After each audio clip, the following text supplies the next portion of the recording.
সাতক্ষীরার ৬টি স্বর্ণের বার সহ নাসরিন নাহার নামে এক নারীকে আটক করেছে বিজিবি।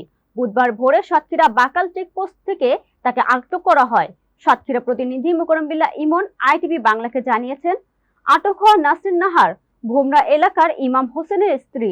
বুধবার দুপুরে এক প্রেস বিজ্ঞপ্তিতে এ তথ্য জানান সাতক্ষীরা ৩৩ ব্যাটালিয়ন বিজিবি অধিনায়ক লেফটেন্যান্ট কর্নেল আশরাফুল হক।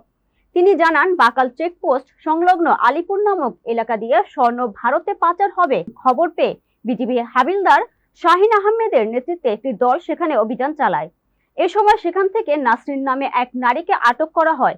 পরে তাকে তল্লাশি করে ৬টি স্বর্ণের বার, নগদ ১৩,০০০ এবং একটি মোবাইল উদ্ধার করা হয়েছে। তিনি আরো জানান, উদ্ধারকৃত স্বর্ণের ওজন ৫১৭ গ্রাম ৮৫ মিলিগ্রাম, যার আনুমানিক মূল্য ৭৬,৭৪,৫৩৭ টাকা। জব্দকৃত স্বর্ণের বার ও নগদ টাকা সাতক্ষীরা ট্রেজারি অফিসে জমা এবং আসামিকে থানায় হস্তান্তরের কার্যক্রম প্রক্রিয়াধীন রয়েছে।